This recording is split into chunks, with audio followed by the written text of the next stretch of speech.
What is going on, everybody? What's going on? Happy Thursday. Happy Thursday. Thursday night football getting ready to start here. A little over an hour. Today we're here, well, I guess this evening, wherever you are in the world, here to do some Falcons Texans talk with a very special guest. Some who obviously you may know, you might not know. So go ahead, introduce yourself to those who may not know you. All right. Well, I think probably if not a big portion of your fan base knows who I am. If not, I'm Stephen A. Rose. I do political videos, but also do Texans talk when it's football season. I normally don't do as much during the off season as I used to, unless it's like a big marquee sign-in free agent or draft thoughts. But I really don't go too much into it in the off season. I do Rockets videos from time to time, not as much as I used to, unless Who's I go your to baseball team? Believe it or not, I know a lot of people are going to think I'm crazy saying this, but I'm not an Astros fan. I am a Texas Rangers fan, and I've been a Rangers fan. I wouldn't even call it bandwagon because I left the year after the Astros won the World Series. That's when I started getting into baseball, really just started getting into it. And I just always been a fan of the Rangers. And I love the Texas Rangers. And we've never made the playoffs before, except for this year for the first time since the 2016 season. So I'm looking forward to this run. We just won a 2-game series against the y'all demolished Tampa Bay. Rays. Yeah, we beat Tampa Bay in their house twice and only allowed one run, I think, in that game. We completely dominated them. We're looking forward to playing the Orioles tomorrow at noon. Yeah, that's going to be a great series. Those are two upcoming teams. Obviously, going into baseball talk for a second. Mm-hmm. Shout out to the Texas Rangers, but it's an appropriate season because the Braves on Saturday start their quest for a second World Series title in 3 years, and who knows, it might be the Rangers and Braves in the World Series, and if that's the case, maybe we'll do something again. But here today, some Falcons Texans talk. By the way, he said, all his stuff. Some of the stuff he says you might not agree with, but if you listen to him, he has a point on. So I guess just getting into this thing, man. I mean, just let's talk about our teams first. You want to go first? All right. Well, first of all, one of the things I want to say about this game is that many people are saying this is a game that the Texans should look past, that we had the Atlanta Falcons outmatched in this game, and especially at the quarterback position. And I happen to respectfully disagree. I think Atlanta's got an amazing team, first of all, in Desmond Ridder. I like Desmond Ridder. You also got Taylor Heinicke or whatever at the back. Heinicke, I'm sorry. Heinicke, like the beer. I think of the beer. Y'all got running back B.J. Robinson from Texas. Bijan. You should know Robinson, this, man. From Texas. Y'all got Cordell Patterson. Can't forget about him. Okay. Like your receivers in Drake Logan, Max Holland, McCardell Hodge. I like those guys. Your tight end. Forgot one guy. Are you talking about Scott Miller? One guy you should probably really look out for in this game, Tyler Algier. Okay. And it's Drake London, not Logan. But hey, we're learning, man. I mean, I understand you're more of a Texans fan. Hodge really isn't part of our offense like that. He's more of a special teams guy. And Kyle Pitts, I really don't know what's going on with him. And we haven't used Scotty Miller at all. But y'all haven't used him at all? Okay. Talk about the Texans from your perspective. I mean, I think a lot of people took you guys for granted. And I'm being completely honest. I'll speak for myself. I looked at your first 4 weeks and said, they could very well be 0-4. Y'all are 2-2, and y'all are right in the thick of it in that division because everyone in that division's at 500 at the same record as 2-2. Yeah. So that division is still very much up for the grabs, and any team can have it. So how are you feeling about the Texans and kind of their shocking start? Well, like I've been saying that the AFC South for years is sort of like the weakest division, but not necessarily the weakest, but weakest in a sense to where you can probably go 9-8 and win that division. And I think that every team in that division is competitive, of course, not to take away from it. I think head-to-head matchups, we almost split down the middle last year. I think that this year in the South, you win 9 to 10 games, you should win that division. Still a competitive division nonetheless, but I like the Texans' chances. I had us rebuilding this year. I definitely had us winning 3 to 5 games this year, and obviously we're on pace to probably could win 7, maybe 8. So I like our chances. Even if we don't win our division, I still like, the rebuild. I had us not making the playoffs this year. So if they win past 5 games, they exceed my expectations, Yeah, man, listen, I'm going to say this. Y'all are headed in the right direction. I think everyone sees it with CJ Stroud. I mean, the dude's been lighting up the league. I mean, if we're talking about a guy who came in and a lot of people really overlooked, he wasn't even the number 1 overall pick. He fell to you guys. And Tank Dell, Nico Collins, those 2 guys, you're talking about a young offensive tandem right there. You're building your future. That is what you love to see of a fan of any team. One thing I will say, you made the point about the AFC South. The NFC South is in a very similar position, almost identical. If you win 9 to 10 games, you win this division, in my opinion. And I think we can still definitely win it, but I think this Sunday is a big game for us. But go ahead. I mean, to be honest with you, I think Carolina is on pace to probably get the number 1 draft pick. I think they're the worst team in the league. Oh, Carolina doesn't even have the. In my opinion, I think that Tampa Bay is probably one of those surprise teams that I didn't expect with Baker They're Mayfield. like you guys. I didn't see it coming. I thought the Bucs were going to be in the top 5. They actually might. They're going to probably do better than the Saints, which actually had Saints winning the NFC South. The Saints probably might hover around 500. It looks like Derek Carr's playing with a hurt shoulder. I don't know what the expectations of Desmond Ritter's arm mechanics are with the Falcons the rest of the year, but I think the Falcons could go 8 or 9 wins and still win that division, because I think Derek Carr's he's been humbled down to I think he's been humbled down now, Derek Carr. I think he's playing with a hurt shoulder, but they're not saying anything. I think the same thing you're seeing in Cincinnati with Joe Burrows. And I think Atlanta can take advantage of that now. I think other than maybe Tampa Bay in your way, I think Atlanta could probably at least minimum come up second in that division maybe. Let's see. Prodigal Hill says Desmond Ridder is going to have to tighten up on those turnovers. I have the Falcons and Houston in the playoffs. Oh, that's interesting. Yeah, Ridder has to tighten up. Shout out to Brandon Rodgers. Yeah, I think let's talk about I'll talk about Desmond Ridder for a second, and then I'll give you a chance to praise CJ Stroud. Yeah, go ahead. Desmond Ridder is a guy I want to believe in. I really do. We spent a 3rd-round pick on him. It's not every day you come around in the NFL, 3rd-round pick, and turns into a guy who can be your quarterback for 5-10 years. With Desmond Ridder, is he going to be that? I'm not saying that. I think a big part of Desmond Ridder's game is I really honestly feel like obviously he has his flaws, but you have seen promise at times. But these past 2 weeks, it's been very rough. He was going up against – you got to give the Detroit Lions credit. But last week versus Jacksonville, that was a very, very winnable game if you actually look at it. Jacksonville did not play good at all. But it's also – I feel a part of it is how you set up Desmond Ridder. Now, Desmond Ridder, some of these, like how he threw that pick 6 and he just had Mac Hollins wide open, you can't do that. But it's how you set up this young man to succeed.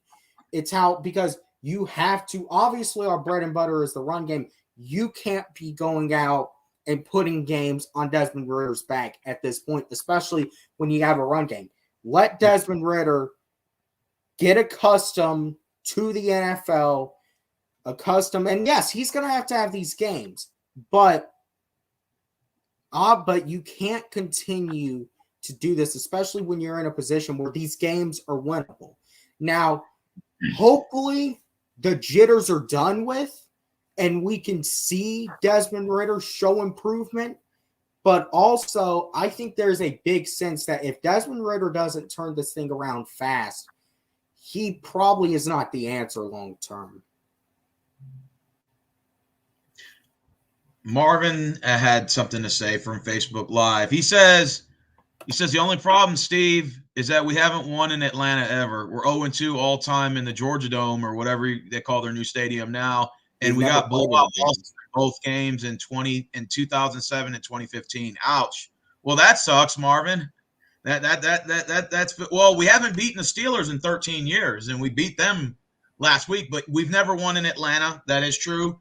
We're 0-2 all time. We did get blown out in 2007 and 2015. And they were both blowout losses in Atlanta. So obviously, if you look at history, the football gods haven't been in favor when we travel down to Atlanta. But to be fair, we did win 2 out of 3 against. We did win. What, 3? All of our games in Houston, I think, to them. So we are 3-0 to the Falcons in Houston. So it kind of subsides. Man, I'll say this: that 2015 game, we beat y'all. What?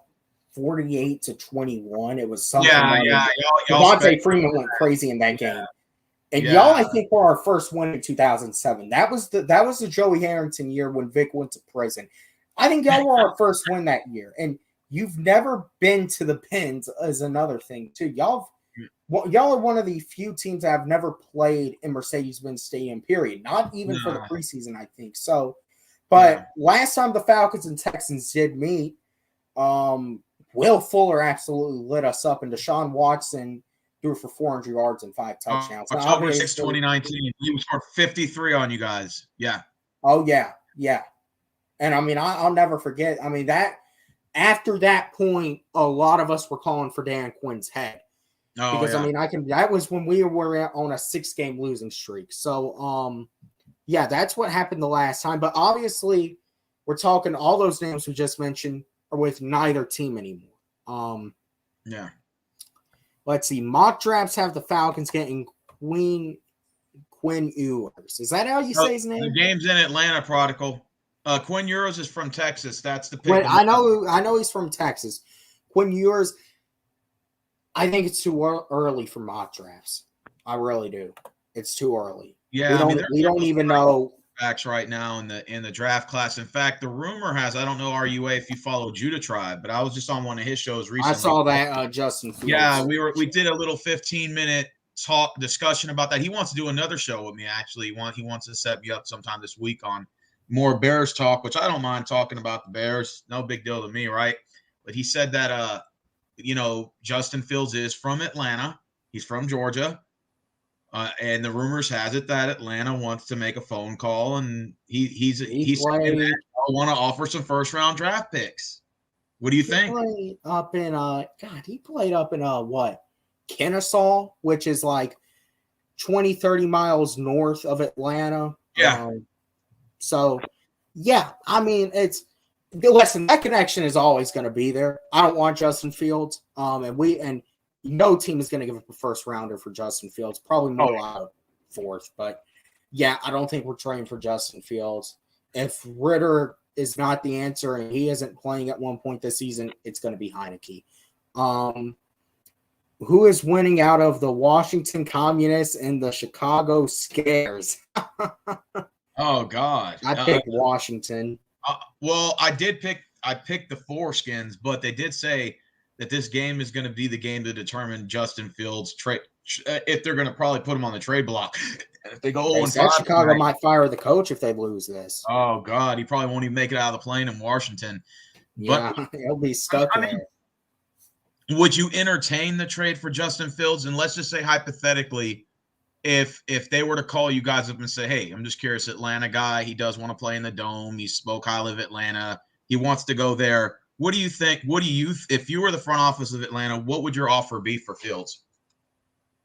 What would my offer be? Yeah, what would your offer be? If, let's say Fields demands a trade to Atlanta and Chicago calls you on the phone and you're the GM or the front office. I'll give you 2 6-piece Happy Meals from McDonald's. You mean you wouldn't entertain a possible first-round draft? Say, oh, hell no, I'm not giving up a first. If Chicago is giving up the first, okay, now maybe I'll consider it. But, yeah, I'm not giving anything up. Am I wrong for saying that I would at least consider it? I mean, I understand Justin Fields has been a shit show in Chicago. Not all his fault, but part of it is on him. But just because he's doing bad in Chicago doesn't mean he's not going to do bad in Atlanta. And if he wants to play in the Georgia Dome and he's home to Georgia, Mercedes-Benz Stadium now. Play better. And I could see him working out in Atlanta versus in Chicago. Maybe it's a system deal. Maybe Steven Atlanta, Rose. like Vic. I'll correct you here. It's not the Georgia Dome anymore. It's Mercedes-Benz Stadium now. Mercedes-Benz Stadium. Sorry. Georgia Dome was blown up 6 years ago. Okay. But I'll say this. No, I would not enter. I mean, if it was for literally nothing, then I would be lying if I said, okay, maybe just I'll maybe give you like 10 or 15 seconds of thinking before I deny you. But at the end of the day, I'll say this. The only positive about Justin Fields versus Desmond Ridder, does Fields have the higher ceiling when you're looking at it? Theoretically, yes. But I'll still take Desmond Ridder because I don't know what different Justin Fields could do with how this offense has been ran the past few games versus what Desmond Ridder's done. Okay, fair enough. All right. Well, that at least addresses the rumor part. So let me ask you a question. What do you think the strengths of Atlanta is, and where do you think the weaknesses are? Like what are things you like that the Falcons are doing offense and defensive wise, and what are things you think they need to do? Defense, we're doing great. I don't think there's any doubt about it. We are a top 10 pass defense where I want to say we're a top 10 defense. Now CJ Stroud he's not turned the ball over yet. So that is going to be something to look out for. I would honestly say this is a test for the Falcons defense because Houston is a hungry team. They're a young, feisty team. They can do damage deep with their weapons. And I saw something. CJ Stroud is very successful against man coverage. The Falcons love to run a lot of man coverage.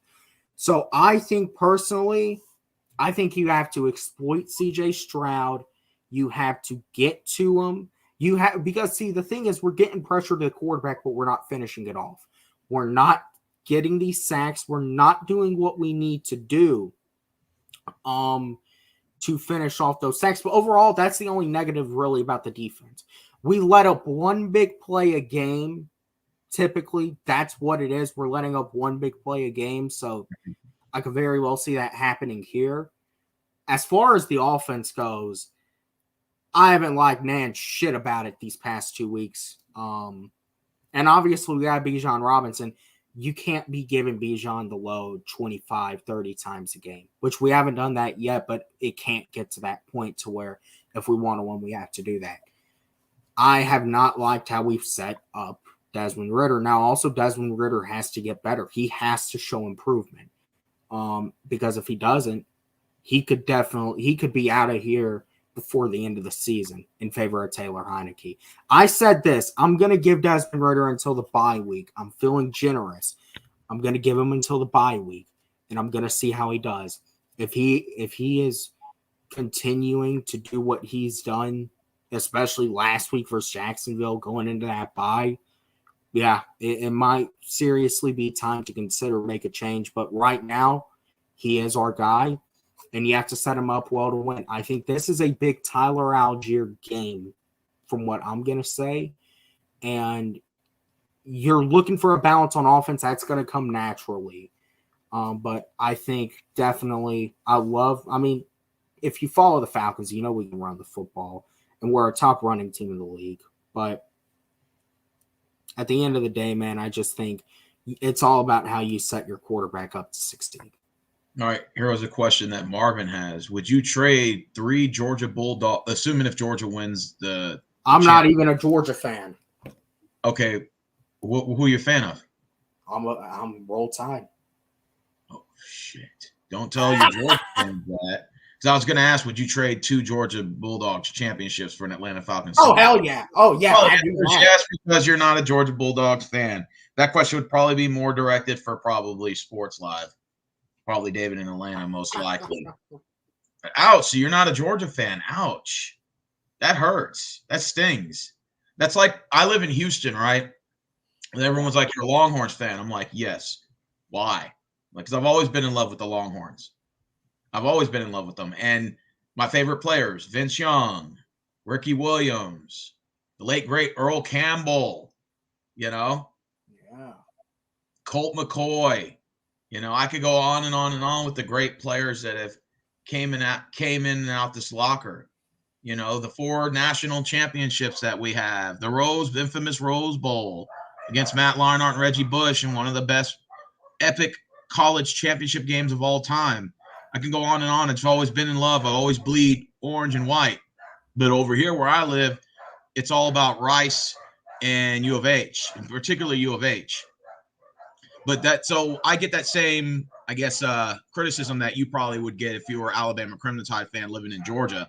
Same thing I get here in Houston as a Longhorns fan who they reside over there in Austin area, you know. But to be honest, man, I've always been more of an NFL fan, to be honest. I've always made it abundantly clear the Falcons come first before anything. Okay.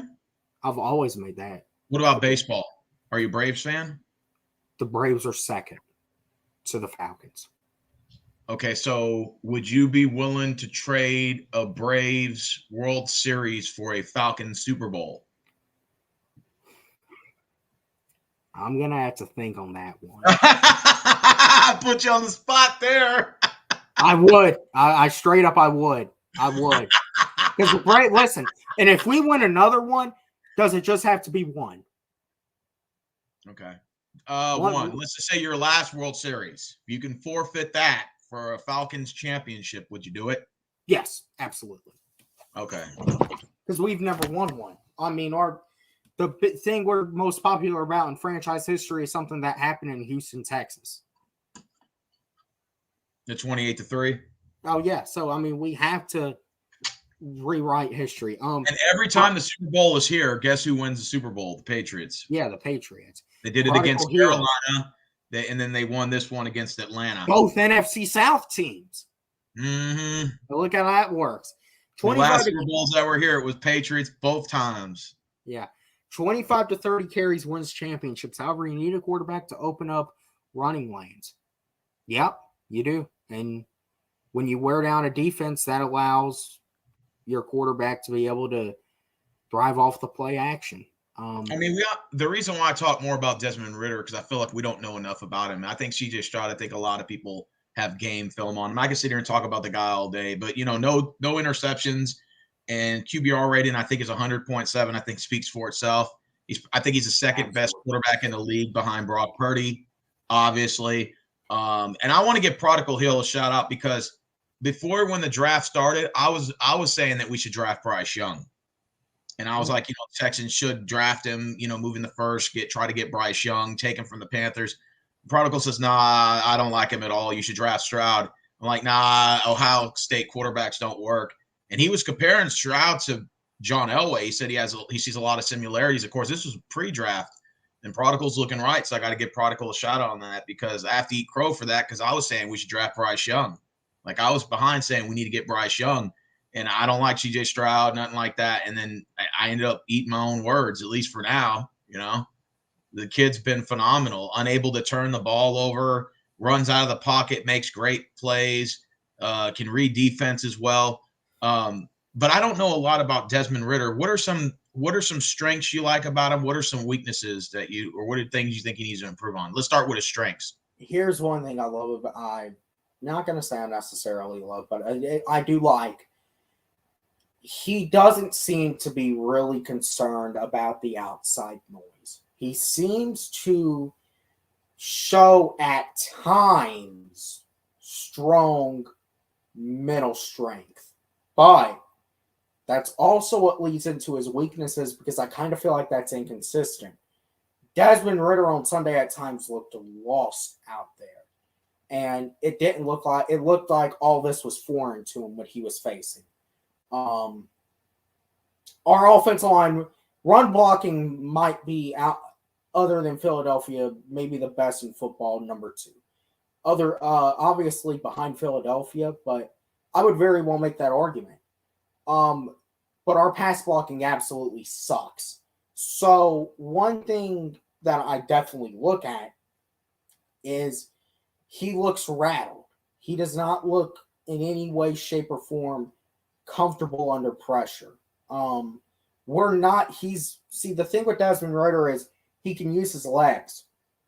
No, he's not Lamar Jackson, but he can use his legs to improvise plays. So why aren't you rolling him out more? Why aren't you getting him out of the pocket to make those plays? Is it really because they don't trust him? I mean, these are questions we have to ask. Do they trust Desmond Ridder? If he is going to be your guy, you're eventually going to have to trust him. Okay, so what are some weaknesses about him? What are some things you don't like about him, or that he needs to improve? I really just kind of dived into his weaknesses. One of the biggest weaknesses, obviously, is he does not do well under pressure. These were really, he just really started. I mean, he just threw his first interception a few weeks ago, and he started 5 games before even throwing an interception. But it looks like, especially last week, you saw all of Desmond Ridder's weaknesses. He doesn't do the best under pressure. He struggles with timing. He has a weird throwing motion. He really doesn't step into a lot of his throws the way you would like him to. He doesn't scan the entire field. But this is stuff that I think all comes down to really coaching. We don't even have a quarterbacks coach to work with him individually. It's the offensive coordinator that came from Chicago. And look at the Chicago Bears haven't been able to develop a quarterback since the resurrection of Jesus Christ. So why are we having this guy basically be the acting quarterback coach when we have somebody on the staff? We're both familiar with Matt Schaub on this staff. And I think he would be a great quarterbacks coach for Desmond Ridder because he's played in Houston and he's played in Atlanta. So he played in Atlanta before, then he went back for a reunion tour, right? Well, he was Matt Ryan's backup, but he even started a game like the last few years of his career because Matt Ryan only missed 3 games of his career. God, who was it against? Was I at the game? Because I could have sworn I was at the game. Either Matt Ryan got injured or he didn't even start. But I'll say this about Matt Schaub. I think he has a lot of wisdom he could share to a Desmond Ridder. We've even had Matt Ryan roll through Flowery Branch and talk with Desmond Ridder. Get those guys. Get guys helping Desmond Ridder understand what it's like to be the Falcons quarterback. Someone that can help him with tape. Get him to understand you have to read that whole field, but you also have to help him out with rolling him out. So I really feel like some of his weaknesses definitely fall on coaching, but also some of it is he just has to get better in the film room. But all of it comes down to, for a young quarterback, you have to have someone working with him. Marvin said worst case scenario, and I know you're trolling, Marvin. Saying this on Facebook Live. Worst case scenario, Colin Kaepernick's always available if Stroud don't work out. No thanks. No, thank you. You know where Marvin got that from? I know where he got that from. The other day, man, I was trolling this Jets fan who works at Fiesta that I patrol. His name is Santos, cool guy. And Aaron Rodgers went down, right? And he's fucking pissed about it, right? So because he had high hopes this year. And then so they were playing the Chiefs, and he was talking about the Chiefs were cheated on the 3rd down and 20 twice. He said it was impossible for there to be a penalty on 2 3rd and 20s, and that the refs bailed the Chiefs out. And so I joked around, and I told him he was walking out the door. And I say, hey, Santos, man, I know somebody you could go pick up right now. He's like, who? And I'm like, Colin Kaepernick is available if you want to give him a call. and he turned around, he looked at me. He's like, nah, no thanks. He's like, fuck you, by the way. No thanks, but fuck you. And then he walked out. He said, no thanks. He's like, fuck you for saying that. I know you're trolling. And he walked out. He was mad because he said we have to resort with Zach Wilson. I'm like, hey, but Zach Wilson has been trying, to be fair. Like he's actually is trying this year, and he's actually not doing too bad. Oh, yeah. He's playing some of the best football of his career. So okay. The reason why I said the Colin Kaepernick joke, there's a reason behind it. Because when Matt Schaub was doing terrible in Houston his last 3 years here before we gave him the boot after that divisional title run, and Matt Schaub was doing terrible up until 2015. I think he was still with us for another 3 years or 2 years after that, and we let him go. Everybody started joking around at the barbershop, and they were saying, hey, would you guys sign Vince Young? Vince Young's available. and Vince Young's been chilling in the Clark, because that's where he's from, Clark. So after his Philadelphia Eagles run, you didn't really see Vince Young after that. So in 2018, 2019, all the mines were coming up on Facebook. And people from Houston know this. All the mines were coming up, and it would show Vince Young just sitting there like at the table, and it was saying words, "Hey, Houston, I'm just chilling in the Clark. I'm always available if you need me." So that's where I got that Colin Kaepernick reference from, because Colin Kaepernick's been out of the league like the same length that Vince has at that time. So I'll joke around and troll other teams that need a quarterback, and I'm like, "Hey, Colin Kaepernick's available if you need him. He's just chilling right now." You know, and it's the same reaction they get for Vince Young. You know, like, "Oh, fuck you, I'm not signing him, fuck you," you know. Let's see. Bring Andrew Luck as quarterback in the Falcons. Andrew Luck won't come out of retirement. He won't come out of retirement. Okay, I know this is off topic. Do you think that was a kind of a bitch move for him to walk out on the Colts like he did? And I hate the Colts with a passion, but that was a bitch move. I'm sorry. Yes, I think it was. I think, honestly, yes, definitely. Now, I understand, because he injured? Wasn't it like he was supposed to miss the first game or two, and then he just up and retired? Yeah, it's something with his ankle or something like that. And then, like, when he was walking out of the stadium, he was like, "Yeah, I'm retired, guys. All right, leave me alone." And the fans are like literally throwing bananas at him. You know, like.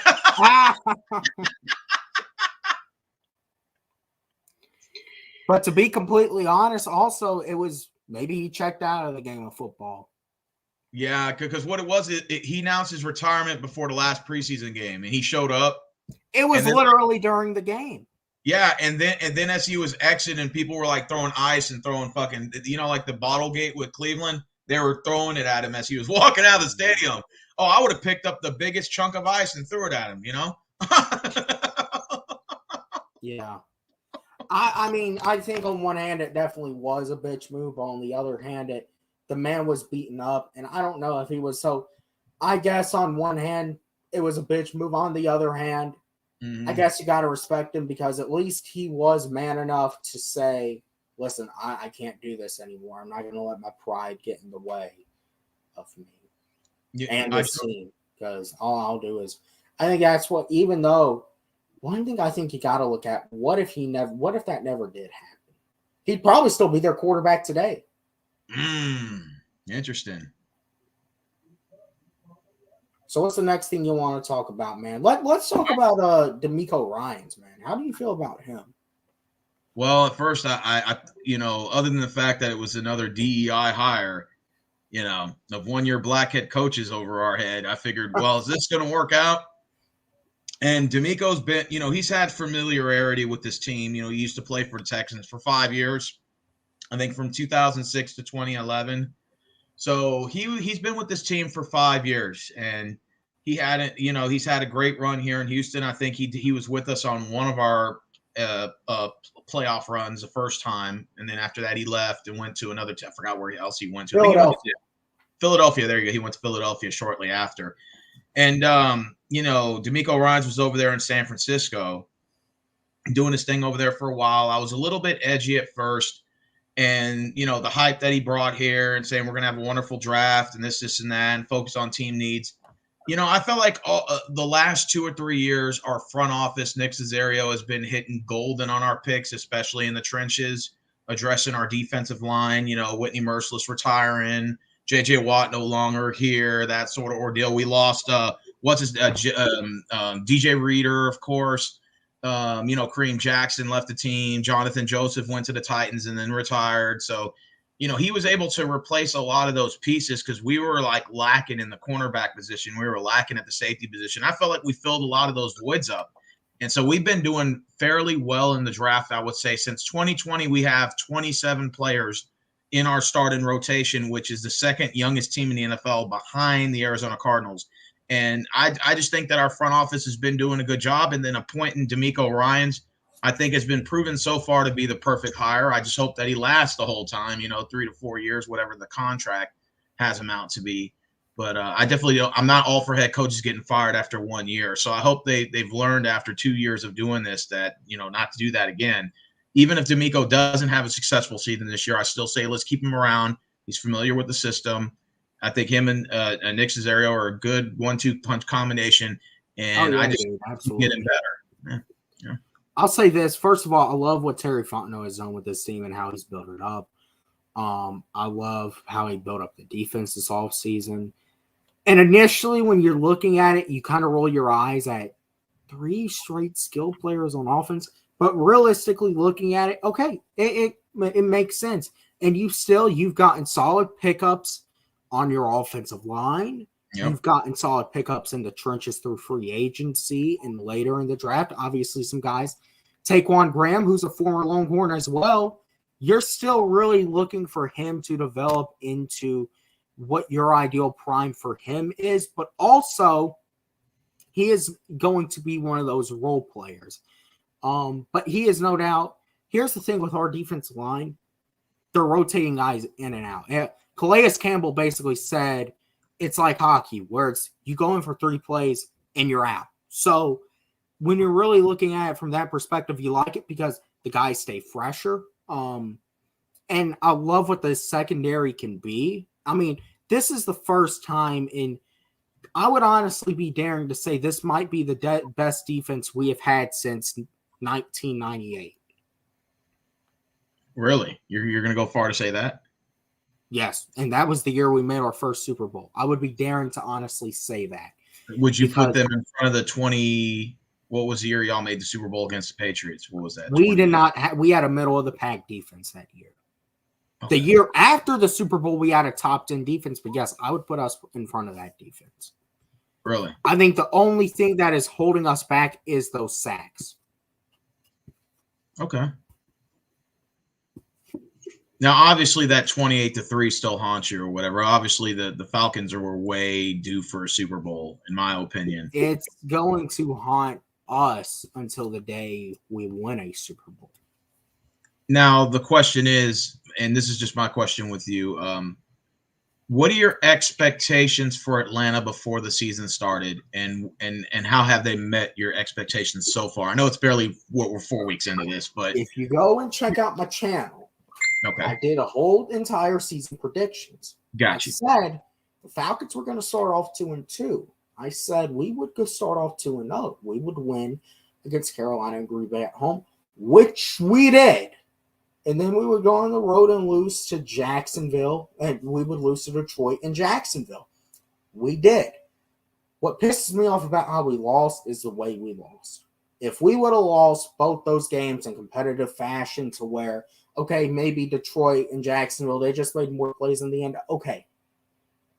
We got absolutely trounced in both those games, and at least one of those games. Again, Detroit, I can honestly get, but Jacksonville, you can very well argue we just completely shot ourselves in the foot there. Okay, Prodigal says this could be a future Super Bowl. Maybe. I don't know. I'd be stretching because it depends on what. Right now, Kansas City's a team they're really pushing as the golden child, as the next. That is a white hot take. Yeah, that's I mean, I like it, but I think it's reaching. I think we're gonna make. It's not impossible if you guys can improve your team, and you can. CJ Stroud's only going to get better, and those weapons are only going to get better. Maybe. I think the NFC, and obviously we're not talking this year. We're maybe talking 3 or 4 years down the road. The NFC, Philadelphia is a team that slowly but surely is going to start wearing out, and Jalen Hurts' contract is really going to start costing them. San Francisco is a team that they're getting ready to have to let go of some of those key players. I think after that, obviously Detroit is right there, and they're a team up and coming. And I think really after that, the Falcons could, but at the same time, you have to get your head out of your asses, and you have to develop Desmond Ridder the right way. Or if he is not the answer, you have to go find some answer at quarterback. Because you don't have to have a Patrick Mahomes to win the Super Bowl in today's NFL, but you have to have a guy who can manage the game properly.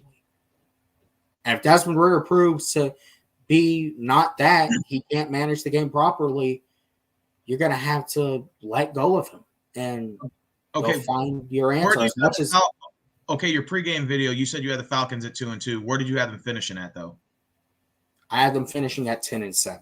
What's up, Bucks School? Okay, 10-7. So that's wild card or division champs? Division. Okay, now what about playoffs? Oh, First well, round out, second round. I'll say this. I think the Falcons are built out of any team in the NFC South best to win a playoff game, but it's all about what team shows up. I still think 9 to 10 wins is maintainable. I still think a division title at the moment is maintainable. I think that at this point in time, I think if Arthur Smith will come out, if he comes out, and this is whatever week, and he calls a smart game plan, a game plan that he's used to, his bread and butter, we can maybe beat any team in the league. But the issue is that you don't know what Arthur Smith you're going to get. Okay, Marvin said he's going to start trolling with these 5 quarterbacks availability. Number 1, Vince Young. Number 2, Colin Kaepernick. Number 3, Andrew Luck. Number 4, Matt Ryan. And number 5, Phillip Rivers. Oh, hell no. Hell no. Hey, I would He brought up all the washed ones. And listen, I love Matt, but man, Matt Ryan can't. I don't think Matt Ryan can play anymore. I'm going to do that from now on. I'm going to bring back the Vince Young one. I'm going to say Vince Young's available. I'm just chilling in the Clark. I still got that mime up on my Facebook. So I'm going to start, when people say they need a quarterback, I'm going to tag them under his mime. And don't forget Colin Kaepernick. Oh, man, what are you suggesting? Kansas City will go down. Pat Mahomes and the Chiefs look suspect. Next year, the quarterbacks are going to be deep. What are you trying to suggest, Prodigal Hill? I don't know, man. You know they're high on Caleb Williams over there in Chicago. They want to. The I don't rumor want to see is Caleb Williams run over well. there. I was talking to The Judah man doesn't Tribe. deserve to get run like that. I talked to Judah Tribe on Facebook the other day, and he was telling me that he said that the rumor is the Bears, they want to get Caleb and they want to talk his old man into coming letting his son go early. And you let Caleb Williams and you draft Marvin Harrison Jr. with the top 5 pick because Carolina's they're gonna have a horrible year this year. They're probably gonna be the number 1 pick. That's the Bears pick. So they can go quarterback, and then with the 3rd or 4th pick, then go Marvin Harrison Jr. and they can have a 1-2 combination. And then of course they could talk Lincoln Riley into coaching the Bears. And that's allegedly the rumor that's been floating around. You know, these are all just alleged rumors, but still it's kind of one to entertain. What do you think of the thoughts of Lincoln Riley, Caleb Williams, and Marvin Harrison Jr. on the Bears? I know it's kind of off topic. The NFL is not college football is my fault. Huh? The NFL is not college football is my fault. But well, to be fair, that would be pretty cool to see something unique, right? That's fantasy booking, and this isn't WWE. Okay. Well, there are times where even in the past where teams have entertained the thought of like having a college system. I think Miami ran the Wildcat in 2007. Oh yeah, still doing it with Tua. They're still have like that college, mentality. I think in Jacksonville they're still doing it with the whole quarterback pick read option with Trevor Lawrence. They still kind of have him playing like he's in college. If that makes sense. With the read option. And so there's still teams out there. The read option is alive and well in the NFL. There's no denying it. Yeah.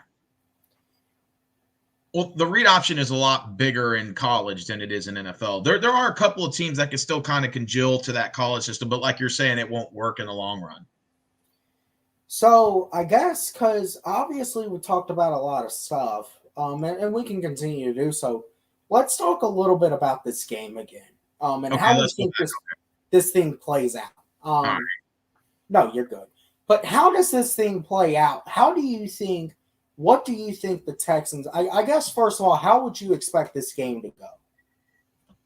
All right. Well, like I said in Judah Trott's stream, because he asked me the same question, and I think that this game is going to be in the minimum in the 20s because I think Desmond Ridder and Stroud is very capable of each throwing for 200 yards, at least minimum in this game. Yeah. I think the question is, it's going to be who wins a turnover battle. That's going to be a biggest question mark there. Can the Texans O-line continue to pass, to continue to run block so that Pierce can get the runs that he needs to get? Is Atlanta going to be able to put any sort of pressure on CJ Stroud that's going to force him to make bad throws or whatever, to get the 3 and outs, to get the stoppage? And then most importantly, it may come down to matchups. I think in this one, like one of my favorite matchups, I guess I'm going to see is Nico Collins going up against either Jeff Okude. I can't know if I pronounce his name correctly. Jeff Okude. He'll be going up against AJ. Okay, so AJ and Nico. That's going to be one of my favorite matchups to see for this particular matchup. Also for like Atlanta, some of the guys that I follow that I do know of is like, of course, Bud Dupree. I love Bud Dupree. He's amazing. I also like Trey Flowers, but I don't know if he ever really plays. Does he play much? Trey Flowers has not had a good season so far. Okay, all right. So to be fair, he hasn't. But I want to see He was Jeff Okuda's replacement. Okuda's back now, so I'll tell you who's the beast on Atlanta's defense that I love, man. It's 2 guys. One is y'all's left defensive end. What's his name? Calais Campbell.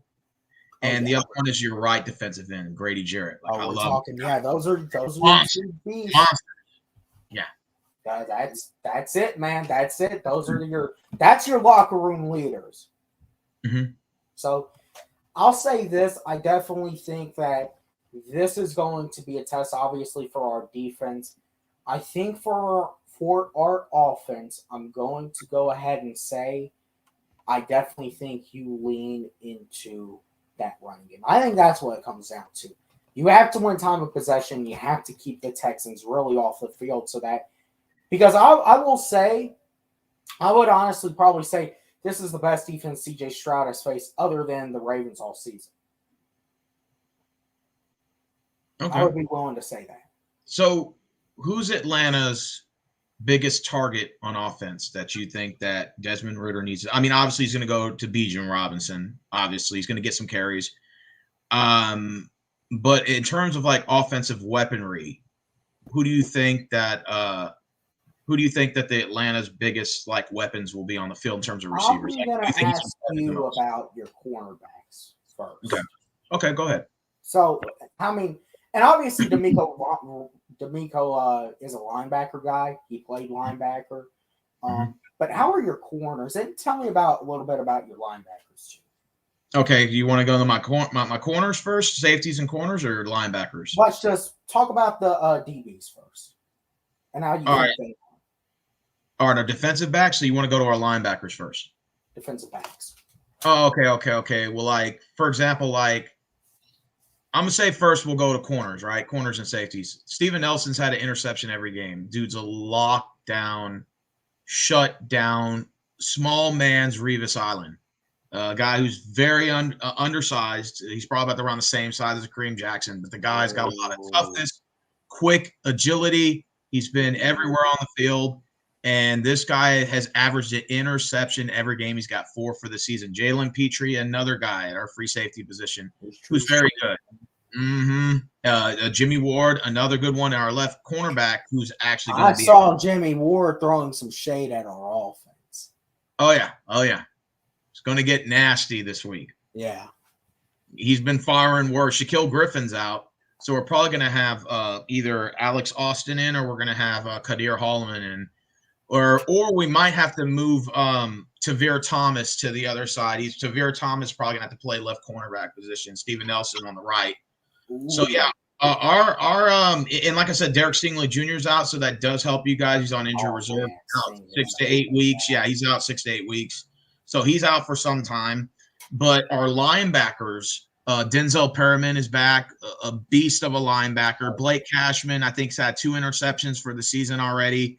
Christian Harris from Bama, who we got that I really like. Oh, yeah. Shout out to Christian. And then, of course, our D-line, we got Sheldon Rankins, Jonathan Greenyard, which he's supposedly supposed to be our next Whitney Merciless, excellent pass rusher. Malik Collins, even though I think he's questionable for this particular game, so we'll probably have to put Jerry Hughes on the line. And then, of course, Will Anderson Jr., who's just a complete beast. You know, this is kind of Will Anderson's homecoming. He went to Dutchtown High in Stockbridge. Really? Like 45 minutes from the Bend. So, yeah, he's going to have his whole family there, I'm sure. And like I said, as far as receivers are concerned, if you're to look out for anybody, I'm gonna tell you this right now: Nico Collins, Robert Woods, and Tank Dell are just monsters. Especially Tank. Man, I forgot about Robert Woods. Yeah, that guy has been that guy's just been. This is a test for our defense.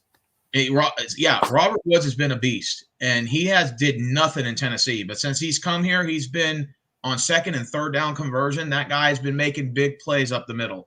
And so you definitely don't want to find yourself on a 3rd and 15. He's up the middle looking open for a pass on his own coverage. That guy's making catches. I know Danny Schultz stepped up finally the last game. He stepped up and started making some plays. But, yeah, of course, Nico Collins is our number 1 receiver. Robert Woods is number 2. And then Tank Dell, little man, what Jacoby Jones should have been, Tank Dell has been showing out for that. And he's definitely proven to be our number 3 wide receiver. So, we got some lethal punches here. And then, of course, at the running back position, you're going to have Singletary and Pierce running the ball. So, again, I know Texans are going to try to open it up with the run game. So we'll see exactly how the defensive line of Atlanta responds, because I know Texans love to run the ball as soon as they get the ball first, or whenever it's their first drive.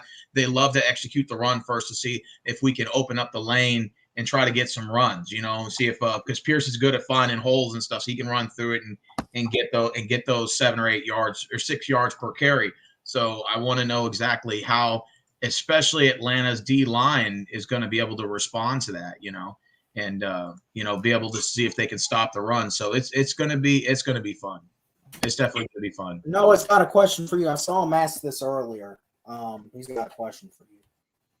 Oh, I didn't even know that. I didn't even know there's going to that game in a week from Sunday.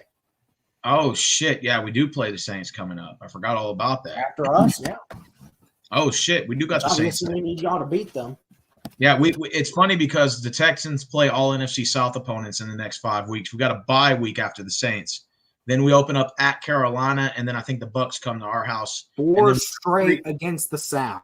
Yeah, we got 4 straight against the South in 5 weeks.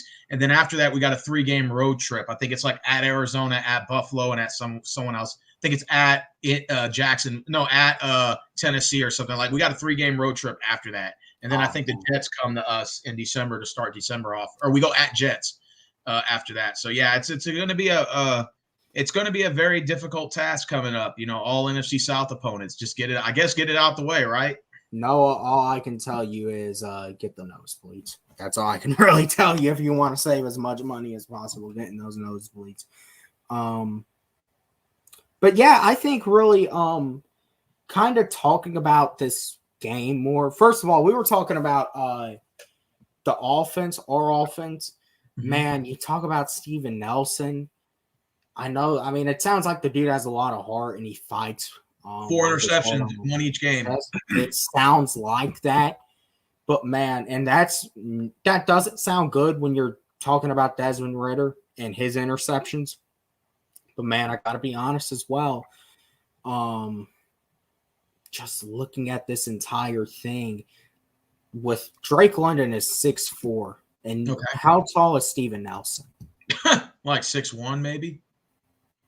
That should create many jump ball opportunities for Drake London, and Matt Collins too, because y'all's DBs are not the tallest, are they? No, they're real small. That should create a lot of jump ball opportunities, but then again, it's all about, do you trust Desmond Ridder and how you set the guy up? Marvin said that Steven Nelson's 5'11". Okay, I apologize. He's 5'11". That should create a mismatch right there. But then again, that is what Arthur Smith has to take advantage of in this game. You have to take advantage and exploit those mismatches. But Desmond Ridder also has to play a part because he is the general. He's the one that is, Derek Stingley's not playing. He's the one throwing the ball. He's distributing it. So you're going to have to put air on it. You're going to have to step into those throws. It sounds like the Falcons could, if you play it right and get some play action going, take some deep shots to a Drake London and to a Matt Collins. And who knows, maybe even a Kyle Pitts signing, who, to be honest, I'm just totally checked out on at the moment. I want to see Kyle Pitts do well and get back on track and get to 100%. and be this unicorn. But man, I'm not even expecting much of anything out of him. I think right now, if you ask me, Jonnu Smith is our number one tight end. Marvin said Tavir Thomas is also 5'10", so Atlanta's wide receivers do have a big advantage in this in jump ball scenarios. Yeah. If our corners are combined 5'11" and 5'10", your wide receivers got a big advantage in that. But like I said, Steven Nelson has been picking boys off, for a small guy. He's able to put some pressure on those wideouts, man. And especially on man-to-man coverage, he finds a way to lock people down. And for him to get a pick per game, you got to give him props for the little guy, So, man, I really do think still this. Obviously, I just said that. Those jump ball opportunities here and there, obviously, you take your shots downfield. This still needs to be a ground and pound game with Tyler Algier, in my opinion. Wear the Texans down, get them behind early, and finish it off late. That is what I say you do. Now, here's something interesting. Jesse Bates. You got to look out for the man. Jesse Bates the third, yeah. You got to look out for the man. Okay. He picked off Bryce Young twice in week 1. He's forced every single one of our turnovers this season. He has 3 interceptions so far. Damn. Honestly, there to say he's maybe the best player. Yeah, damn right. Right behind us, Steven Nelson. I would honestly dare to say he's probably the best DB CJ Stroud has faced so far. I mean, was Marlon Humphrey playing week 1? Did he? I don't think he did. I don't think he did. No. So Marvin said AJ's also 6'1". Dude's a monster at corner in. He's got 12 solo tackles and 2 pass deflections. Oh, that's not too bad. Yeah, man. Look, I think that is where you're really going to see the mental game come into play because Jesse Bates, he just jumps right in front of those routes. He is a master at baiting these quarterbacks, especially over the middle. So I really think that's what you're going to have to look at in this game, and obviously getting pressure on CJ Stroud. Obviously my biggest concern for this game, even though I think it's a big test for the defense, is still how does Arthur Smith call this game? Is he going to come out grounding and pounding, or is he going to continue to try to cling on to this hope of balance or trying it? This cannot be the Desmond Ridder experiment where you're trying to turn him into the next Matt Ryan. This has to be ground and pound with Tyler Algier and Bijan as well. But I think Bijan, you got to tone down. I think Bijan, if he can get, I'll say 12 to 16 touches this game overall, I think that's a healthy amount for him, and I think he can do plenty of damage with that. I think Tyler Algier has to be your 20-touch guy out of the backfield who you win this game with. Marvin said if Atlanta wants a chance at winning, they should start trying to throw like screen passes, short passing up the middle, start opening it up with the run game. That way you prevent Texans D-backs from getting any possible interceptions or big exactly. I don't understand why we haven't been doing that. I mean, because teams are stacking the box. So why aren't you just trying to go out and throw the little bubble route, throw the little hitch route, the little screen here and there? Because I'm telling you, a guy like Jonnu Smith, a guy like Kyle Pitts, Bijan, Drake London, they should be able to get at least nice 10, 20-yard gains off of that. Marvin said Texans' biggest weakness right now is not adjusting to the no huddle. I know. I'll say this. Oh, here's another thing. That's true. Here's another thing. The Falcons' offense looks best when they're running no huddle. Yeah, for some odd reason, when you up tempo no huddle.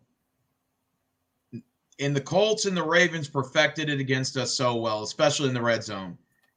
Jacksonville did the no huddle on us, and it was effective at first. But then they would just throw the short passing. But if you want to beat the Texans, you definitely would consider running no huddle in the red zone. Yes. And we have a hard time adjusting to it. We're not getting players in on time. Not to mention we're not even getting the plays relayed fast enough, and we just don't have the right setup formations. And that's how the Ravens and the Colts were able to do the damage they were able to do on us. So you up the tempo of the game, and that is where I think the offense thrives off of, because we were running a lot more no huddle this second half versus Jacksonville last week, and we did look at times better than we did in the first half. So, yes, you absolutely. That means this is going to be a big Tyler Algier game, and this is going to be a game where you can't be relying on Desmond Ridder to win it. You're going to have to call those plays, and there's going to have to be a Now, Desmond Ridder's going to have to read the field, obviously. It's going to have to be favorable stuff for your quarterback. Mm-hmm. Because you just have to get him back on track and build that confidence up. It's all building blocks, and it kind of honestly feels like now we're at this stage where it's okay. We're at stage one, and we're also at the stage where if this doesn't go right, we might just have to blow this up at the quarterback position and bring in Taylor Heineke, which I don't want to do, but that's getting to the point. So you have to set Desmond Ridder up well. Fair enough. And again, I think, and this is my opinion, when I did my picks, I did pick Atlanta to win this game. And the reason I did is because I feel like everyone's marking the Texans down as a win. And it's kind of like one of those any given Sunday kind of things where you're like, you would expect one team's going to go in there and win, and then just stuff happens. I think that both teams are evenly matched. I think there's weaknesses on both sides of the teams, even at the quarterback position. And like I said, I think, Texans have, of course, never won in Atlanta. Doesn't mean we can't, but we haven't won yet.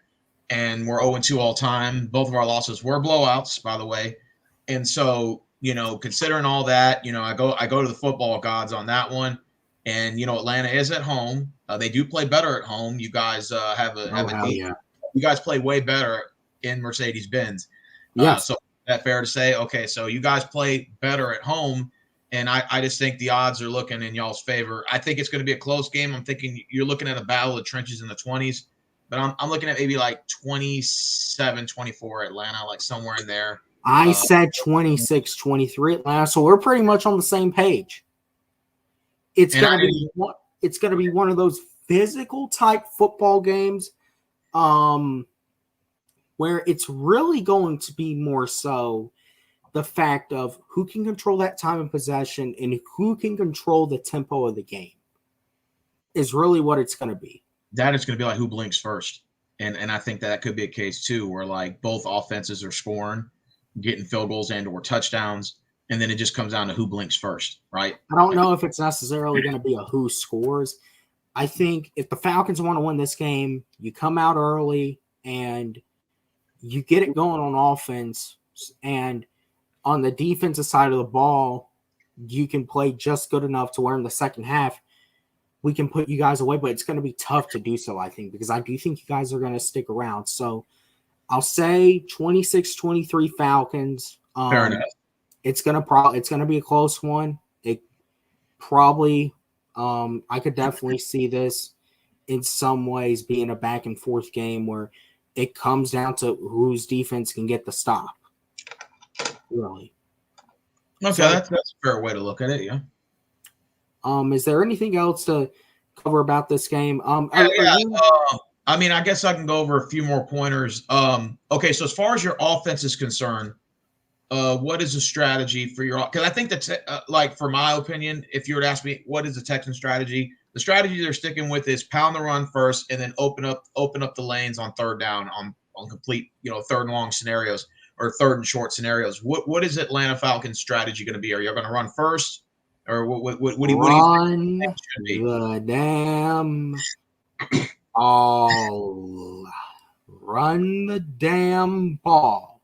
That is what the strategy should always be. Especially in this game, I've said it on video. This should be a Tyler Algier game, man. I mean, come on. You can't be wearing Bijan Robinson out all the time. You save Bijan for those important spots. But when it comes down to the nitty-gritty, you get Tyler Algier in there and you just pound that rock, and the balance is going to come along slowly but surely. But you got to set Desmond Ridder up well. Marvin said, will you two be streaming the game on Sunday? Maybe. No, I'll be at the game. If he wants to. It's going to be a first half scenario. First half, I'm in my room. Second half, I'm on probably driving to my work, and then I'll be on the phone on there, still, play-by-play audio by phone. So I'll probably have to go based on what he says. I won't be able to see the plays on the second half, but I could, do something like that. I'll be in the bin Sunday, so. You're gonna be streaming? No, I'll be at the game. Oh shit! You're gonna be at the game? What section? You haven't seen I've been at the game? At all the games? Yeah. I didn't. Do you have season tickets? I don't have season tickets. I just go to all the games. Oh, cool. Where do you sit at usually? Mid-level? I typically sit all around. I'm sitting in the nosebleeds for this one. I really sit all around. Where do you sit typically at games? I usually sit when I used to sit mid-level in the 300s, which is mid-level pro. 500s are the top. 100s are the first level. Depends if you're behind the end zone and or 50-yard line. 50-yard line, like if you're parallel, I guess, where it's running this way, are going to be your most expensive tickets. But if you're behind the end zone, they're actually not that bad. You can get tickets for like $250, $300 behind the end zone. Yeah, and those are some good seats. Back. Yeah, and they're decent seats. It's just what is people don't like it to where one team's coming at them and then the other team's going further away. But that's what sucks about that because when they're coming to your end zone, it's the best view in the house. Yeah, when they're going away, you have to jump. They can see better up in the nosebleeds. Believe it or not, the most I've ever spent on a ticket on a single game, probably about $350 total. Yeah, about $350 after tax, about around $400. I've done it before. I spent $400 on a game. Yeah. I don't know if I would do it now in today's time, but back in the day when I used to have that extra money that called FU money to throw around. Oh yeah, I was $400 a game. One year I had season tickets. My tickets were $3,000 one year. Like 1 year for those seats for what they call 10 events for 2 bullshit preseason games included. My tickets were $150 a game, 2 seats. So it was $300 per game. When was this? Early 2000s? No. It was like I didn't start going to Texans regular season games till like 2012, 2013. So you're probably looking at about around the 2016 season, 2017, somewhere around there. So first game in the league. So like Sean Watson's rookie year. Yeah, I was there. Yeah, 3,000 for the whole season.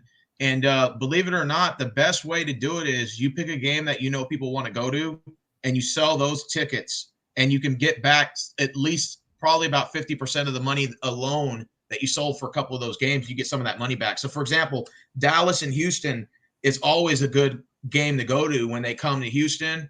So if you're a season ticket holder and if you really want to try to get some bang for your buck, you sell those tickets. And you can get back a bulk of your money back for the season, and you can still cover the rest of your season and go to the games for free. And it just sells, but you have to give up those tickets, which is no problem to me. I don't mind doing it if I can get my money back. But yeah, some people will do that, and that's a good strategy too. Or if there's if somebody's knee jerking you says, "Hey, I'll give you double for those tickets," you're like, "Okay, here, have them," and then you can still go to the rest of the games, and it'll cover 2 of your games for free. Yeah. So you can do that too. Oh yeah. It makes sense. I'm one of those that I just like being at the game. Yeah, me too. Because to me, it's always, and obviously I think COVID, changed some of it, but on one hand, man, it's there's nothing like going to a game. Tried to. Marvin just asked a good question. Now we both may have different answers on this, but Marvin said, out of all the games y'all been to in your career or in your life, would you prefer going to the games, or would you prefer tailgating outside the stadium if you could, you had the friends and people that could, or would you prefer just having a big ass house party? Oh, you want to go to the game? Go into the game easily. Okay. So you like that fan experience by the end zone and all that. Oh hell yeah. Well, I'm gonna be honest with you. I've been to enough Texans games where I've been to the playoff games against Cincinnati Bengals, so I've had playoff experience at home. I've been to both games where we won. I managed to go to some Texans season games, and I can be honest. After going to so many of them, I can be honest with you. I don't still have the same urge to go. It's not because I'm not a fan. It's just the traffic is terrible. Houston is the 4th largest city in the United States. Going to NRG Stadium, which used to be Reliant, up 90 and Kirby and Mumworth and all Mumworth Drive and all that, and going down 90, 610, that loop is extremely busy. So if you're going to the game, you take the interstate. Mm-hmm. I take back roads to the bins. Traffic. Now, when you're getting in and out of there and parking and shit, oh, it's a bitch. Oh, yes. And then, like, when you're all around, like, you're getting out of the stadium and you're getting on, like, Marietta Street and all that, and they're all still partying, yeah, it's a bitch. But once you get, like, past a certain point, oh, shit, that's a deep completion. DJ Moore, he's going to get that, like, inside the 15-yard line. The game just started not too long ago here. I'm going to say with once you get past like all the courthouses were like they're doing all the bullshit with Trump, which we know is bullshit. But we can talk about that another time. Yeah, another time, yeah. Oh, okay. Mark said, are there any games you guys can remember where it was hell going to the game or hell leaving and something bad happened to you? Oh, I can name one instance. Okay. Okay, I'll go first. Okay. It was raining extremely bad against the Raiders, and their owner had just died. What was his name? Who was the owner of the Raiders? Al Davis passed away, right? Oh, Al, yeah. Al Davis passed away that week, and we were playing the Raiders. The Raiders were coming here, right? So Al Davis died, and on the last play, the Raiders only played 10 guys on the field, right, to honor it. And the Raiders got the interception and won the game. I remember I grabbed my cup and I slammed it on the fucking ground, my plastic souvenir cup, and I slammed it. So I raged so bad in that game. I started stomping up the stairwell, and I lost my footing, and I twisted my ankle, and it just completely like kind of like it tweaked like a little bit, but enough to where it started swelling a little bit. So I barely was able to stand. My date that I brought there at the time. Was I'd put my arm around her and she had to help me out of the stadium. Oh shit! You did this with a girl with you? Here's the worst part. I ain't gotten to that yet. Here's the worst part. This was in 2013, I think. And then it started raining really badly. And it was raining so fucking bad. Was this the 1 o'clock game? Yeah, I had to walk in the rain. So we're walking in the rain, all my paint washed off of my face. And I had to walk all the way down Mumworth, about a mile down the road while it was still raining.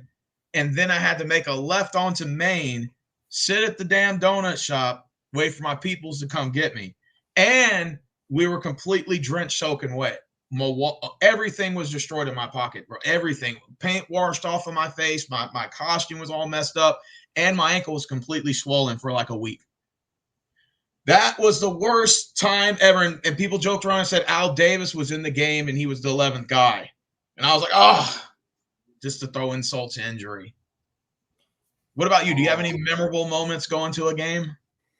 Yeah, I don't really have too many. I mean, listen, for the most part, it's kind of just been, I will say there was one time, it was a few years ago. The car was having trouble, so the people I was going with, it was kind of, but we got there and everything was fine. I'll say probably the worst experience on oh shit, DJ Moore touchdown. Would you look at that? I will say the worst experience I probably ever had at a game was last season in Charlotte, Thursday night, because it was pouring, I was soaking, and we got our asses kicked. That was the worst game we played all year. Mm-hmm. And then you had to leave, and that doesn't have a dome. So that was the first NFL game I've watched not in the bins. That was my first away game. So and we lost. So it made it that much worse. Like, you motherfuckers really made me come out here and watch this shit for 3 hours in the rain, and you lay a fucking egg like that. Marvin said, have you ever been to an Alabama Crimson Tide game? No, it's off topic, but you mentioned you were a Bama fan. Have you? No. I would like to go. I would definitely love to make it. How much do those tickets run for, do you know? Man, I don't even know. I could pretty assume it's an arm and a leg going to an Alabama Crimson Tide game. Yeah, Marvin said, do you think Alabama's making the college playoff this year, or do you think it's over once they had the one loss? Listen, I think, honestly, Alabama, we haven't – I mean, we're – with Nick Saban, man, you never know. I mean, if we can get to the SEC championship against Georgia, because Georgia doesn't look the best either. I think anything can happen. So that's kind of where I'm standing with Alabama. But right now, man, I still think it's kind of – I mean, obviously the big hype, and I've been following it too, has been Colorado and Dion. Oh, yeah.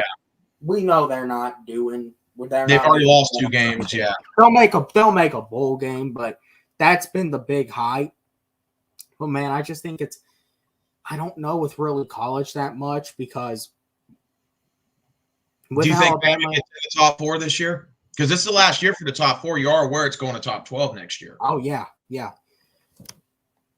I think that would all depend on if we win the SEC championship. Okay, before we go, who wins it? Let's call our final scores out. You said 26-23, right? Yes.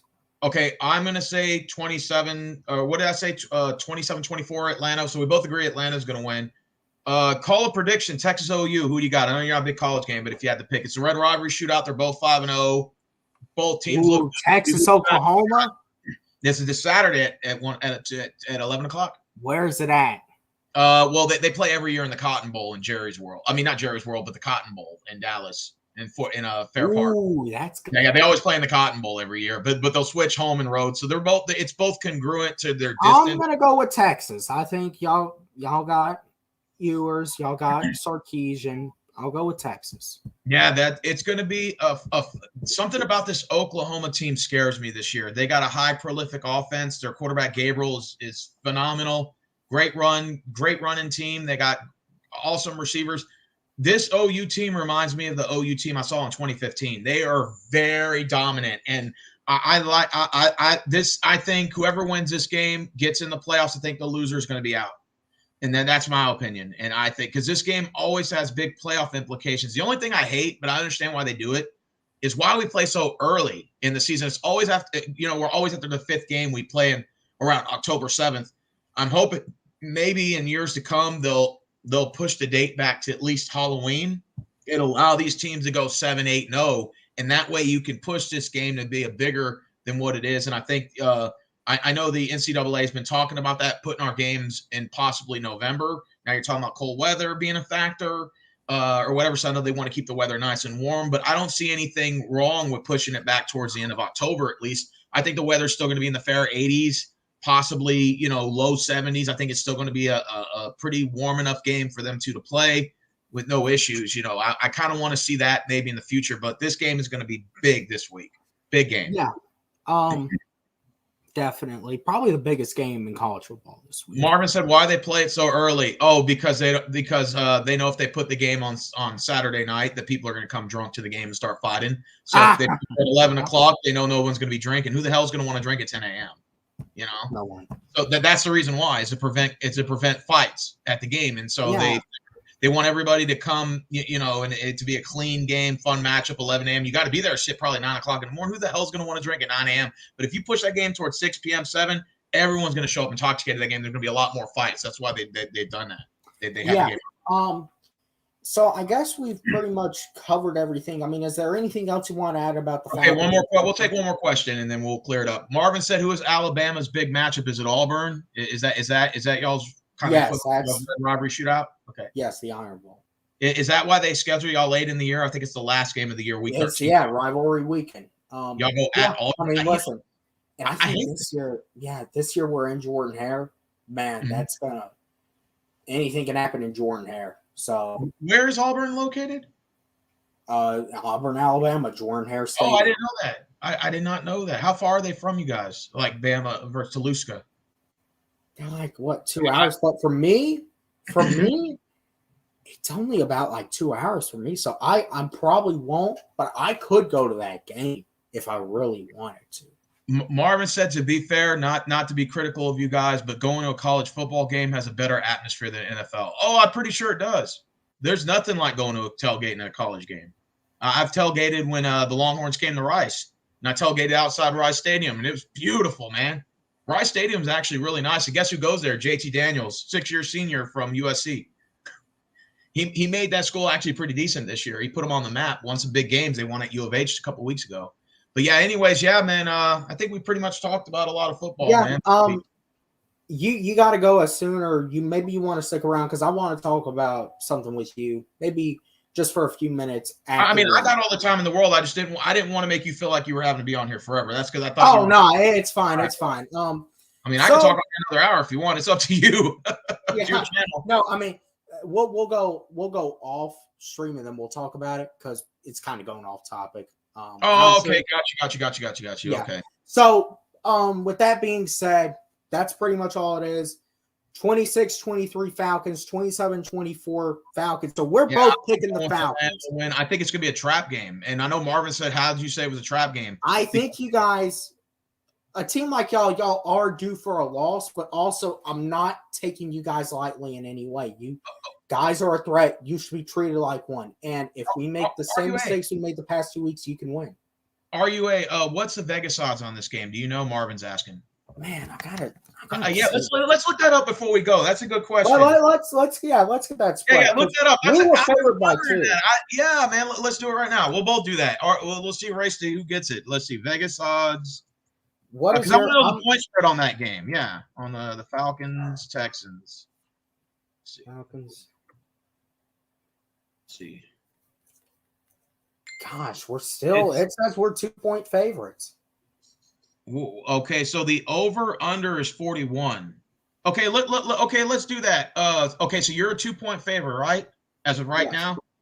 Okay, and the over-under it says is 41. Is that what it says on yours? Yes. Okay, so let's go ahead and play the point spread. Okay, so Falcons by 2. So that means you pick Texans, you start the game up 2-0, according to the point spread theory. Okay, so we'll play a little game. Okay, I guess we'll go up. I'll go first. So we predict Atlanta's going to win. So the point spread is going to be okay. So the point spread is 2, right? So Atlanta by 2, right? So that means if you take Texans, you're spotted 2 points. Yeah. So though that means the spread. That means the spread will be covered because we both got Atlanta winning by a field goal. So that means the point will be covered, right? Yes. It'll be 1 point over, right? Okay, now the question is it over or under 41? Oh, man, that's honestly, 41 that is a tough one. So that means if it's 26-23, right, then that's I'm going to say over. We're both going to go over because now if they would have said over or under, let's just say hypothetically under 49 and a half or over under 50, then I would say, wow, I'd have to think about that a little. I probably would say under. Just barely, but under. This could be a shootout, but this could also be like your traditional game.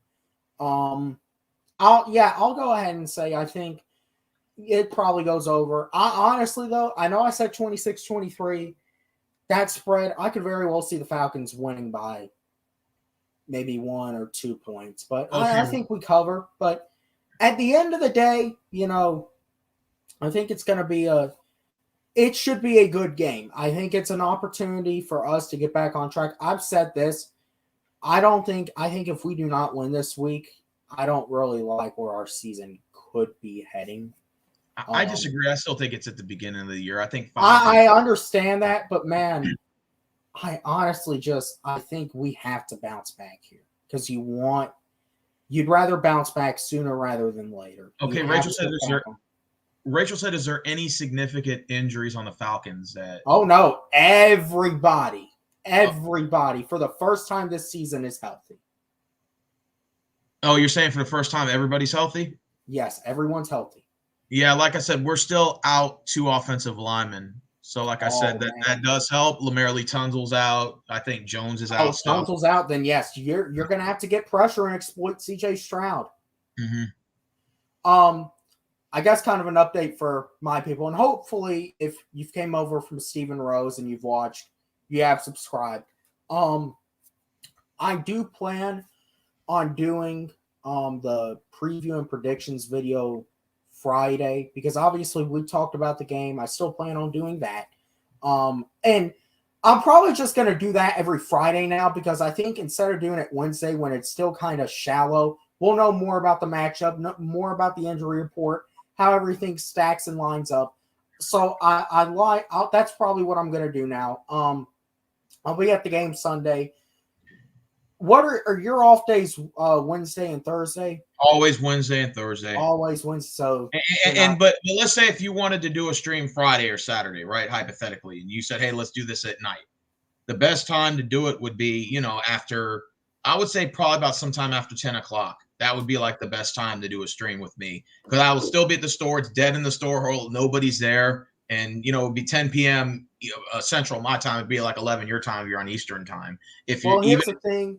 Yeah. I was maybe thinking we do a little recap, but I wouldn't really I guess Wednesday could be fine, but the other thing is maybe I would consider maybe doing it. I mean, you're not available at all like Monday or Tuesday, except which I work 3:30 to 11:30. So like if it's any time before 3:30, that's fine. If not, then it would have to be after about 9:30 at night if it's after 3:30. You know what I'm saying? Like in between 3:30 and 9 will probably be my most difficult time. So I know how to get in contact with you now. So definitely I'll keep you in touch. I'm available every day after 9 o'clock is what I'm saying. After about 9 o'clock, I'm fine. I'll keep you in tap of maybe if we want to do a little recap of this game because this is documented. It's going up on my channel. And obviously go subscribe to Stephen Rose. To all the people who have subscribed from Stephen Rose's channel. Did they just do – I swear to God, man, did they get that tush push? This tush push. What are your thoughts on this, man? You think it should be banned or – Oh, the one with the Eagles do? Isn't that where like they pushed the quarterback from behind? Yeah. Oh, and they got it too. Damn. Okay. So in other words, it's an advantage to the offense when they're pushing from behind? Yes. But I'm going to tell you what makes it really work is your offensive line, and particularly the center for Philadelphia, which is Jason Kelce, I guess known as something else now with all the BS we've seen recently, but with the Kelce's and you know who. But I'll say this, I just really think that you have to give credit to Philadelphia, and not every team can make this thing work. Why don't they just make a rule to where you can shift your defensive line altogether and then put all the linebackers square behind the defensive line, and that way you can sort of counter it, like a goal line? That would be a smart. That would yes. Yeah, go ahead. That would, I think, definitely. There has to be a way. Someone could definitely find out how to stop it. But, man, right now, with Philadelphia, it looks unstoppable. Yeah. I think what they should do is line them up in goal line and put all your linebackers and D-backs right behind the defensive line and push them.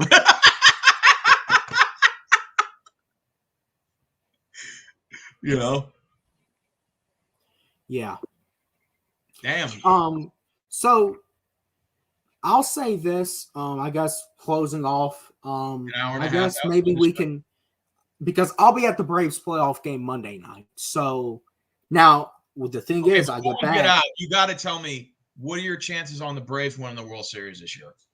Man, before we leave, you got to give me a little Braves talk, just a little bit, 2 minutes. That's fine. Oh, well, let's go, man. Let's go. We got Marvin said he wants to know if the Braves are going to, if this year Braves is going to win the World Series. We should. If this season does not enter the World Series, it's an absolute failure. But man, I'm going to say this.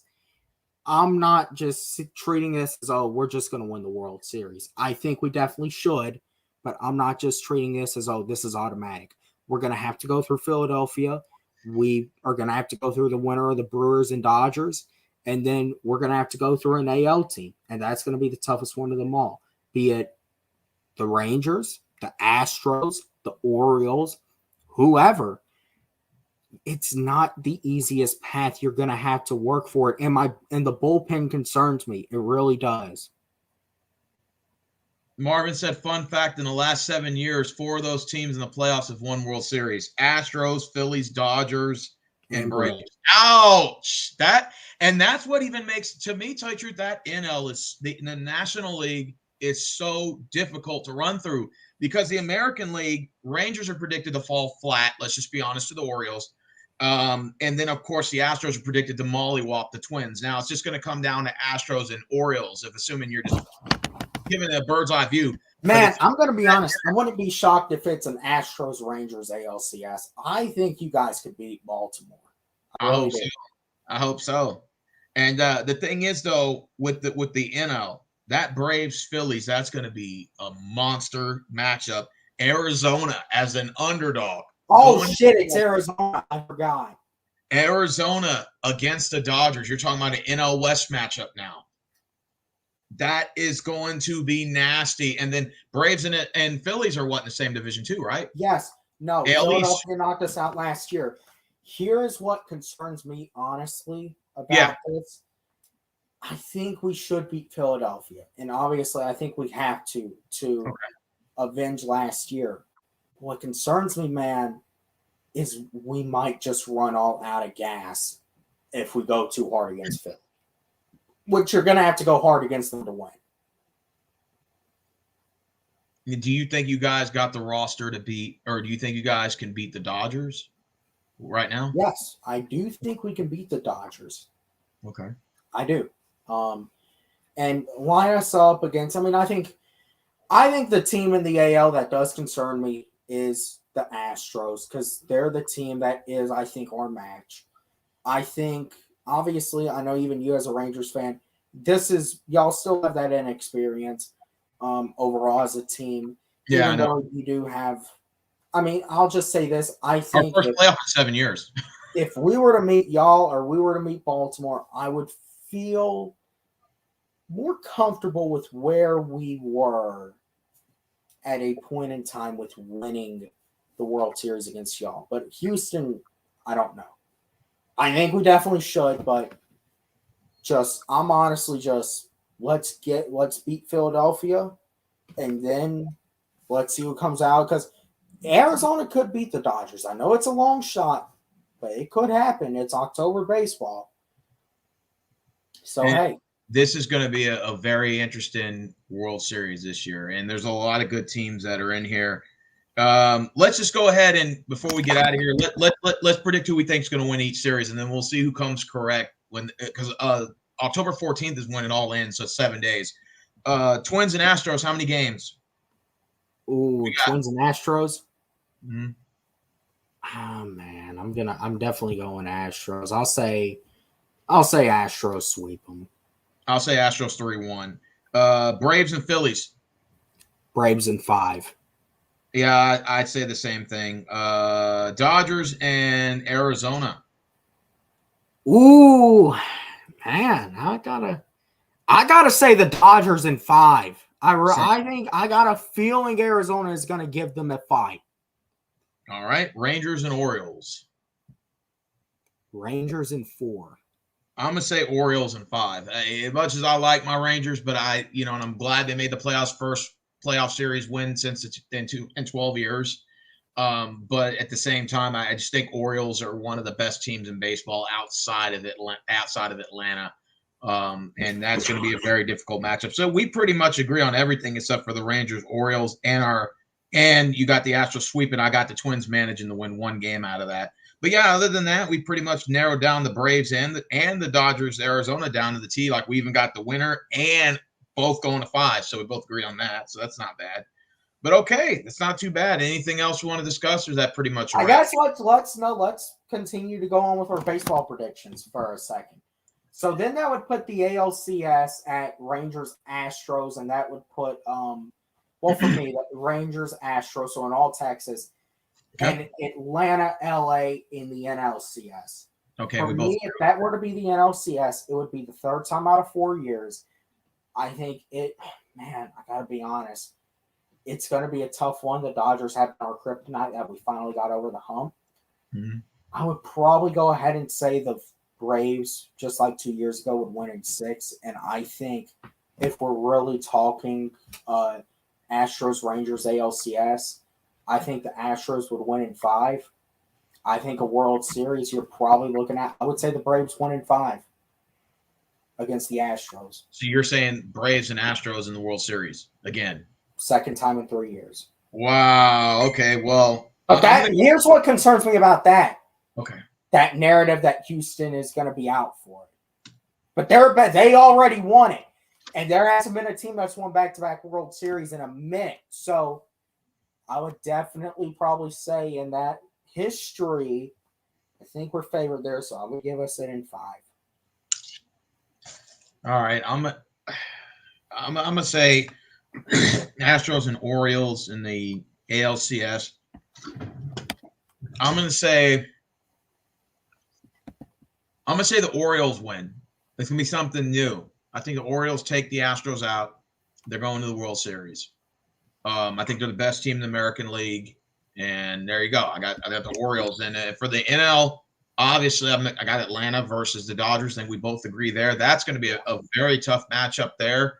I believe that series will go 7, and I think you're looking at Atlanta versus Baltimore in the World Series. I think it's going to be a fun, interesting World Series. I think Atlanta edges them in 6, and I think Atlanta will win. And we're going to have another parade on Peachtree. Oh, there you go, man. Look, I'm dick riding the Braves. But, man, I'm not taking anything for granted. We got to win versus Philadelphia, and I'll be there Monday night. So that's for game 2? Game 2, right?